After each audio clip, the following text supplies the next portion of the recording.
Oh Espíritu Santo, amor del Padre y del Hijo, inspírame siempre lo que debo pensar, lo que debo decir, cómo debo decirlo, lo que debo callar, cómo debo actuar, lo que debo hacer para gloria de Dios, bien de las almas y mi propia santificación. Hoy es lunes 14 de septiembre y en ese día, como memoria universal, celebramos la exaltación de la cruz. En Colombia ya la habíamos celebrado en mayo, pero meditemos. En este 14 de septiembre, algunos también celebran Señor de los Milagros. El Evangelio es de San Juan, capítulo 3, versículo 13 al 17. Nadie ha subido al cielo, sino el que bajó del cielo, el Hijo del Hombre. Y como Moisés levantó la serpiente en el desierto, así tiene que ser levantado el Hijo del Hombre, para que todo el que crea tenga por él vida eterna. Porque tanto amó Dios al mundo que dio a su Hijo único, para que todo el que crea en él no perezca, sino que tenga vida eterna. Porque Dios no ha enviado a su Hijo al mundo para juzgar al mundo, sino para que el mundo se salve por él. Palabra del Señor. Gloria a ti, Señor Jesús. Este pasaje del Evangelio tomado en esta fiesta de la exaltación de la Santa Cruz nos lleva a pensar que la cruz es misterio de amor, misterio que se entiende solamente desde el corazón y desde el amor. En el pasaje del Evangelio de la misa de esta fiesta se habla del amor de Dios a la humanidad, de esa entrega de su Hijo para que se salven todos los que crean en Él. Cristo nos redimió muriendo en la cruz. Miremos entonces al Calvario para contemplar a Cristo en la cruz. Allí manifiesta su amor a todos los hombres, entregando su vida. Por eso la cruz es la señal del cristiano y signo de un amor reconciliador que supera el sufrimiento y la muerte. Los cristianos tenemos la obligación de testimoniar que solo en la cruz reside la verdadera esperanza de una renovación cristiana de la sociedad actual. Difundamos su mensaje, como dice la primera carta de San Pablo a los Corintios, en el capítulo 1, versículo 18. El mensaje de la cruz es necedad para los que se pierden, pero es poder de Dios para los que se salvan. Por eso, además de tener la cruz de Cristo en el corazón, si queremos de verdad vivir con todas sus consecuencias nuestra vocación cristiana, la llevaremos sobre los hombros, a peso, siendo sireneos del Señor, y con generosidad, con garbo, con alegría, así comprobaremos entonces que la carga del Señor es ligera y su yugo es suave.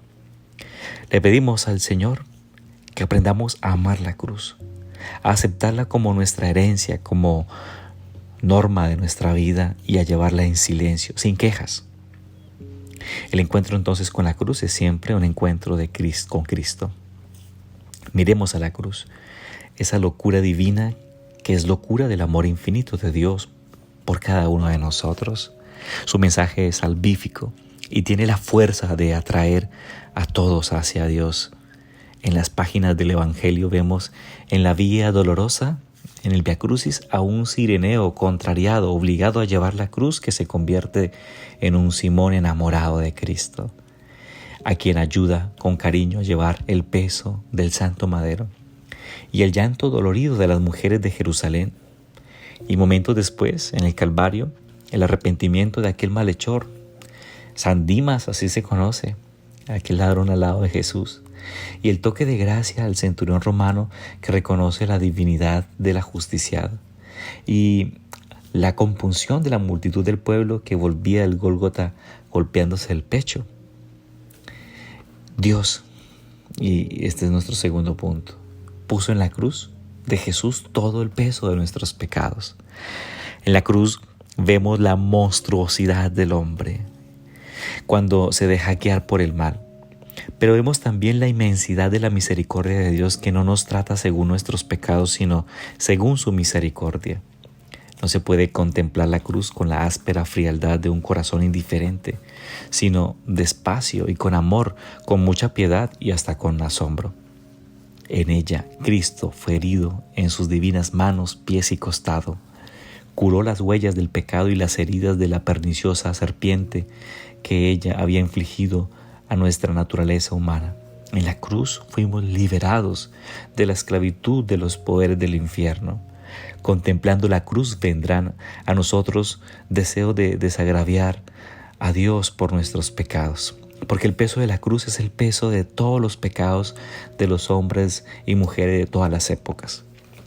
Jesús padece por causa del pecado original de nuestros primeros padres, de los personales de todos los hombres, de los que nos han precedido y de los que nos seguirán, por tus pecados y por los míos. Dice el profeta Isaías, tomó sobre sí nuestras enfermedades y cargó con nuestros dolores. Con los ojos de la fe vemos entonces que la cruz es trono, poder de Dios, mensaje de salvación, llave de gloria, signo de bendición. Pero también debemos fijarnos en la otra cara de la cruz, que es esa cara que se ve con la sola visión humana, pero tan real como la primera. Y la cruz aparece entonces como un instrumento de castigo, de patíbulo, algo infamante, suplicio para los esclavos. Era el suplicio más doloroso, la forma de muerte más horrenda que se podía dar. Los terribles sufrimientos de Cristo crucificado nos hablan de la gravedad del pecado y del amor de Dios que se manifiesta de manera patente en la cruz y que exige de nosotros correspondencia. O sea que la cruz no deja lugar a la indiferencia, mueve a todos nosotros a decidir a favor o en contra de Jesús. Para unos, los que se pierden es una necedad. Y cuando en sus vidas se encuentran con una cruz, esa no es la de Cristo, sino la del mal ladrón que no salva, que no es aceptada ni aprovechada. Otros, en cambio, los que van camino de salvarse, descubrimos nosotros que la cruz es poder de Dios, porque en ella el demonio y el pecado han sido vencidos. Por eso, dando paso a nuestra tercera meditación, vemos que la cruz es señal de maldición. Maldito todo el que es colgado del madero, dice en Gálatas 3:13. Se lee así. Y se ha convertido en signo de bendición la cruz. Por eso los cristianos bendecimos con el signo de la cruz. Los padres de la iglesia han contrapuesto el árbol del conocimiento del bien y del mal en el paraíso con el árbol de la cruz en el Calvario. En el paraíso había hecho tanto mal cerrando las puertas del cielo. En él la serpiente venció al hombre. Y el del Calvario nos trajo la salvación. Fue la llave que nos abrió las puertas de la gloria.